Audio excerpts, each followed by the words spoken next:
Obra Ainda Existe Esperança, de Adeilson Sales, pelo Espírito Luiz Sérgio.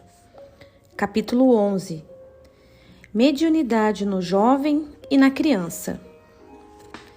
Chegamos à casa de Edu, pois iríamos acompanhá-lo à palestra que ele faria em um encontro de jovens. Ainda faltava algum tempo para o evento e tínhamos oportunidade para novos aprendizados. Aproveitando a experiência de Zoel, indaguei: você poderia nos informar mais alguns detalhes acerca de sua atuação pela mediunidade de Edu? Claro, Luiz Sérgio. Como sabemos, a mediunidade é neutra em si mesma e é o médium, consoante a sua moralidade, que irá direcionar a utilização da prática mediúnica. Temos muitos jovens médiuns atormentados por aí, antenas psíquicas com grande capacidade sensorial, mas que se encontram desajustadas, captando de tudo que se possa imaginar. Não bastasse a eclosão dos hormônios na adolescência e todos os conflitos pertinentes à idade, ainda tem o lado espiritual? Isso mesmo, Eleonora. Mirna adiantou-se e esclareceu. Sabemos que estamos cercados por uma nuvem de testemunhas, informou-nos o apóstolo Paulo, em Hebreus capítulo 12, versículo 1. Com o jovem isso não é diferente. E se ele é portador da mediunidade ostensiva, mais claramente sofrerá as injunções dessas mentes desencarnadas. Dizem que muitos jovens têm em algum momento uma ideia suicida, e isso é verdade. Infelizmente, para muitos, essa ideia é posta em prática, mas de fato existe uma persistente influenciação espiritual. Deu uma pausa e continuou. Durante a idade juvenil, experimentamos em alguns momentos uma forte insegurança. É quando passamos a questionar nossas fraquezas e também as fraquezas dos nossos pais. Descobrimos aos poucos que nada mais nos será dado, que os pais não estarão conosco para sempre. As fraquezas e dúvidas, junto ao sentimento de impotência perante a vida, geram essa insegurança. Isso tudo nos traz certo medo. Junto a isso, vem o fora da namorada, a frustração pela falta de identificação com a maioria das pessoas e por aí vai. Pronto, está feito o caldo emocional para que parte da galera pense: eu poderia me matar para resolver tudo. Normalmente, esse pensamento vem sutilmente e vai embora sem causar maiores problemas. Ocorre de outra forma para aqueles que têm lar desestruturado, brigas em casa, falta de identificação com a escola e muitas outras coisas. Para quem tem a cabeça cheia de grilos e aborrecimentos, a ideia do suicídio fica orbitando a mente do jovem como convite sedutor. Então, alguns espíritos desajustados com os quais o jovem teve ou tem dificuldades de outras vidas querem azucrinar, perturbar de verdade e, quem sabe, incentivar até levar ao suicídio. Mas é um ato solitário o suicídio, não é, Mirna? É claro que a decisão é sempre nossa, Tuco, mas quando é para ver o circo pegar fogo, tem uma galera que fica na torcida, vibrando até as últimas consequências. Mas depois da loucura feita, vem a pior parte, porque a vida continua e com mais problemas ainda. Suicidar-se é conviver com o replay contínuo do último e doloroso instante e com os mesmos problemas de sempre. Mirna afirmou com seriedade. E se o suicida for médium? Ele sentirá de maneira mais patente a influência espiritual, Luiz Sérgio. Terá pesadelos constantes e o tormento será maior ainda. E se ele for usuário de drogas, Zoel? Aproveitei para a nova pergunta. Nesse caso, ele estará mais suscetível ao suicídio. Mediunidade desajustada e alucinações provocadas pelas drogas promoverão mais tormentos na vida do jovem médium usuário de drogas. E no caso de bebidas alcoólicas, Joel? Eleonora indagou. Quando falei das drogas, me referi ao álcool também. O álcool também é uma droga. Iludido se encontra aquele que acredita que o álcool não esteja afetando o seu sistema nervoso central. Com tristeza, vemos uma galera que mergulha na bebida desde muito cedo. Sim, Luiz Sérgio. Quando me referi a interesses econômicos que não estão preocupados com a nossa juventude, era da indústria da droga legalizada que eu também falava. Tudo isso colabora para que os jovens que não têm referências positivas percam-se nos caminhos do prazer fácil, do sexo e de toda ordem de prazer carnal. E como mudar esse quadro? Tuco indagou. Ainda existe esperança? Ainda existe esperança, claro que existe. Podemos visitar jovens iguais ao Edu, jovens de outras religiões que trabalham pela paz e pelo fim da maldade. O relato dessas histórias, por Luiz Sérgio, em seu novo trabalho, é como semente de esperança que irá cair em corações ávidos pelo amor e pela paz. O mal ganha sempre mais espaço porque ele chama a atenção da maioria, escandaliza. Mas o bem é como o sol que brilha todos os dias. É preciso sintonizar com ele. Basta querer e as coisas mudam.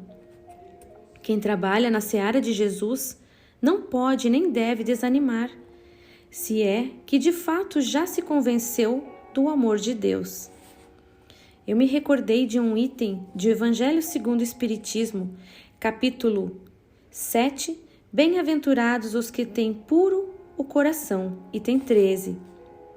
Eu o tenho guardado na íntegra em minha mente, porque a leitura dessas palavras muito me ajudaram na compreensão das coisas.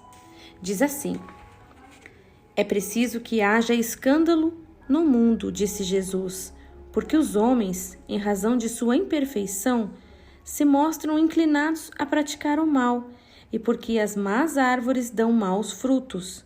Deve-se, pois, entender por essas palavras que o mal é uma consequência da imperfeição dos homens, e que não haja para estes obrigação de praticá-lo.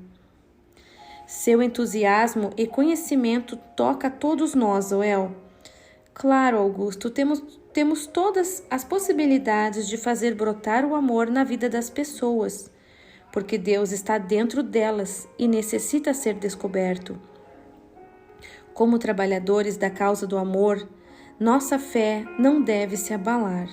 Mais uma vez afirmo a importância de se estudar as obras básicas da doutrina espírita. Você não acha que muitos jovens médiuns poderiam servir nos trabalhos mediúnicos? Podem sim, Tuco. Precisamos apenas observar que o período juvenil é delicado na vida do espírito encarnado, porque o jovem se encontra comprometido com os estudos, com a busca pelo emprego que lhe dará acesso à carreira profissional e todas as demais coisas que implicam tempo e responsabilidade. Por outro lado, se o jovem tiver essas questões equacionadas, equilíbrio emocional, praticar a caridade e for detentor de conhecimento que lhe dê bases para a tarefa, ele pode e deve servir no intercâmbio mediúnico. Mas não são poucos os jovens que se encontram desajustados emocionalmente e com a mediunidade à flor da pele. O que fazer com eles? Eleonora indagou com sincero desejo de colher conhecimento. Mediunidade é uma predisposição orgânica, natural, e deve ser educada, e a educação se dá pelo conhecimento. Tomemos como exemplo um jovem que deseja dirigir um automóvel. Ele necessita conhecer os controles, acelerador, freio e tudo que envolva a direção do carro. Caso contrário, o automóvel se torna uma arma, contra ele próprio e as demais pessoas. Todo jovem quer dirigir, mas necessita se habilitar. Todas as pessoas são mais ou menos médiums. Entenda-se que o jovem também, orienta-nos Allan Kardec em O Livro dos Médiuns, capítulo 14, item 159. Todavia, nem todos os jovens são portadores da mediunidade ostensiva. Aqueles que tiverem essa capacidade sensorial aflorada deverão se habilitar pelo estudo e orientação dos dirigentes, que, por sua vez, devem estar habilitados para lidar com o mundo, anseios e as carências juvenis. Poderíamos criar grupos de estudo da mediunidade para jovens. Tuque questionou. Certamente, concordou Zoel. Uma mesma verdade pode e deve ser dita consoante a capacidade de entendimento do nosso interlocutor. O jovem vivencia os tormentos de uma mediunidade deseducada no mundo em que ele transita. Nas suas baladas, na faculdade, no namoro e tudo que faz parte do agito que é a sua vida. E é claro, interrompeu Zoel, que ele só irá identificar a realidade espiritual ligando os ensinos sobre a mediunidade com a vida que ele leva.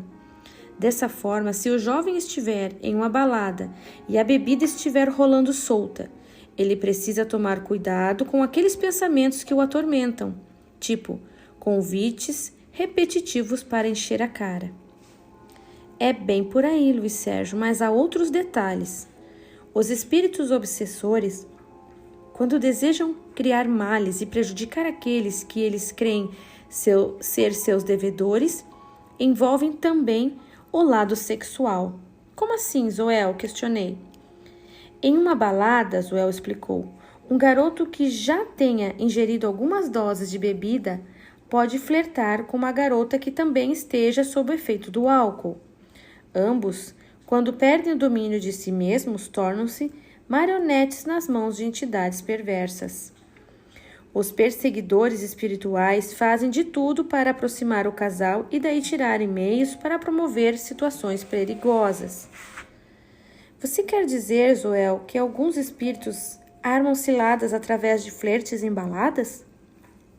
Eleonora perguntou. Estou afirmando isso, ele asseverou. Precisamos assimilar definitivamente que nunca estamos sozinhos. Toda pessoa, seja adulto, jovem ou criança, tem companhias espirituais. Não podemos nos esquecer que somos nós que abrimos as portas psíquicas para que a influência se dê. A criança goza de uma proteção natural, e se alguma perturbação a atinge, é porque os responsáveis por ela também têm que aprender com a situação. Tem razão, Luiz Sérgio, comentou o paciente generoso e amigo. Na verdade, todos têm proteção espiritual. O jovem e o adulto também são beneficiários da misericórdia e do amor de Deus. Mas como criaturas que já tornaram posse de si mesmas, fazem as suas escolhas, ao contrário da criança. E na criança, Zoel, como se dá a mediunidade? Indaguei receoso. A mediunidade na criança se manifesta em grande parte de maneira ostensiva até que se cumpra o período que a sua encarnação no corpo físico esteja completamente consolidada. Por isso, é muito frequente testemunhar as crianças dialogando com seus amigos invisíveis e imaginários, o que, em alguns casos, representa, de fato, a presença de espíritos que estão ao seu lado. Embora o processo reencarnatório esteja em franco desenvolvimento, o espírito no corpo infantil sofre menos as limitações do corpo físico ao qual se ajuste, diferentemente do jovem e do adulto, já totalmente enfeixados nas células orgânicas. Mas temos crianças que são vítimas de obsessores cruéis e revelam essa realidade através do sono inquieto e perturbado.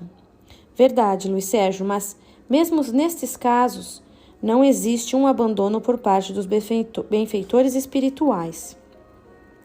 Nada escapa aos ditames do bem, da lei maior que vige a vida de todos. Todas essas experiências são manifestações da lei que envolve a tudo e a todos. As crianças estão mais passíveis à suscetibilidade psíquica e emocional, que faculta mais contato com os espíritos desencarnados, até aproximadamente 7 anos de idade. Pode acontecer que a criança continue a manter contato com os espíritos? Sim, Tuco, e isso serve de prova para ela e para os que convivem com a criança. Na vida, tudo atende a um único fim, e ao amor.